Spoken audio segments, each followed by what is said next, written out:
Special நாட்டுக்கோழி குழம்பு எங்கள் வீட்டில் செய்ய போகிறேன். அதை இப்போ உங்களுக்கு காட்ட போகிறேன். இது 3/4 கிலோ நாட்டுக்கோழி விடக்குஞ்சு சூப்பாகவும் செய்யலாம். இதை இடித்து சூப்பாக செய்யலாம். இதை நான் இப்போ நாட்டுக்கோழி குழம்பு செய்ய போகிறேன். இது உடம்புக்கு ரொம்ப நல்லது. இந்த குளிர்காலத்துக்கு இது சாப்பிட்டா நெஞ்சில் இருக்க சளியெல்லாம் போயிடும். அதனால தான் இது நாட்டுக்கோழி மாதத்துக்கு ஒரு தடவை வாங்கி சாப்பிடலாம். அது தேவையான பொருட்கள் 2 பல்லாரி,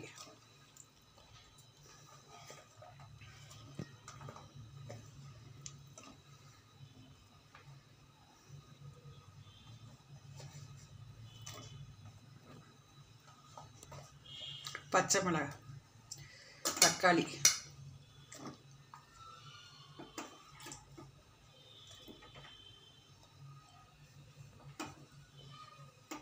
இஞ்சி, பூண்டு எல்லாத்தையும் நம்ம மஞ்சத்தூள் போட்டு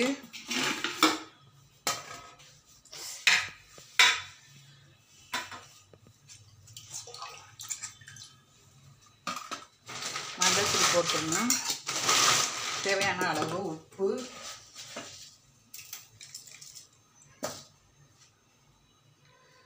மிளகாத்தூள், மல்லி மிளகா 2 அரைச்ச பவுடரை எடுத்து வச்சுருக்கேன்.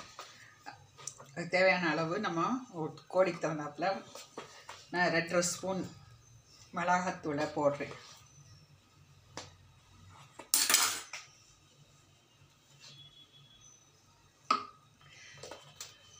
போட்டு கொஞ்சம் தண்ணி ஊற்றி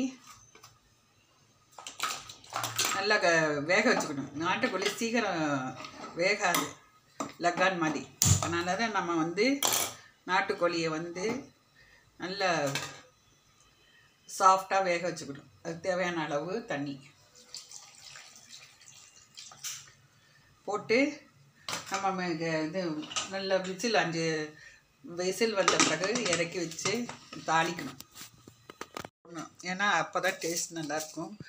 மிளகு, ஜீரகம், சோம்பு, பட்டை, கிராம்பு, சாரப்பட்டை, அப்புறம் ஏலக்காய் எல்லாத்தையும் நம்ம நல்லா வறுத்துக்கணும். வறுத்துட்டு பவுடர் பண்ணி நம்ம கோழி குழம்பு கொதிக்கும் போது போட்டுக்கணும். டேஸ்ட் சூப்பராக இருக்கும். இந்த மாதிரி கோழி குழம்பு செஞ்சு பாருங்கள், ஷேர் பண்ணுங்கள், எங்கள் சேனலுக்கு சப்ஸ்கிரைப் பண்ணுங்கள். இப்போ நம்மளுக்கு தேவையான அளவு தேங்காய். சில பேர் தேங்காய் போட மாட்டாங்க. நான் எங்கள் வீட்டில் தேங்காய் சேர்ப்போம். அதனால் நான் தேங்காய் போடுறேன்.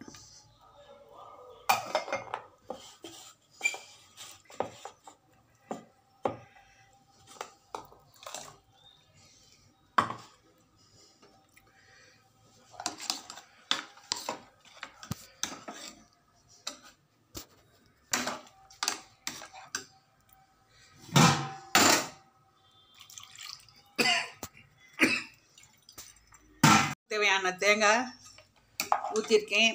இன்னும் கொஞ்சம் மிளகாத்தூள் போடணும் போல். ஏன்னா அது கொஞ்சம் ஒயிட்டாக தெரியுது எனக்கு. அதனால் மிளகாத்தூள் போட்டு சேர்க்க போகிறேன்.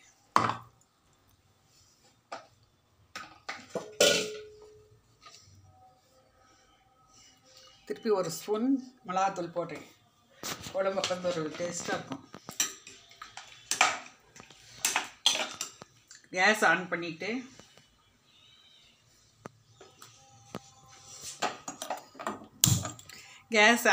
கொதிக்கட்டும். கொஞ்சம் மிளகாத்தூள் நல்லா கொதிக்கணும்.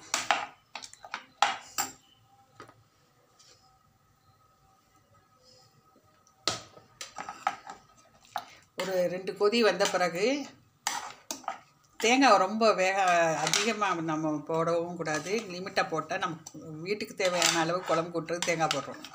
தேங்காய் போட்டு இது நல்லா 2 கொதி நல்லா வரணும். மிளகாத்தூள் வாசனை போகணும். போட்டுட்டு லாஸ்ட்டில் நம்ம கரம் மசாலா பவுடரை, கிராம்பு, ஏலக்காய் போட்டு தாளித்து கொட்டணும். இப்போ நல்லா கொதிச்சிட்ருக்கு. இந்த சமயத்தில் நம்மளுக்கு தேவையான அளவு கரம் மசாலா அரைச்ச பவுடரை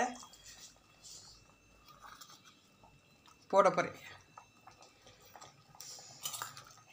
இதுதான் இந்த பவுடர் தான் குழம்புக்கு ரொம்ப டேஸ்ட் கொடுக்கும், சாப்பிட ருசியாக இருக்கும்.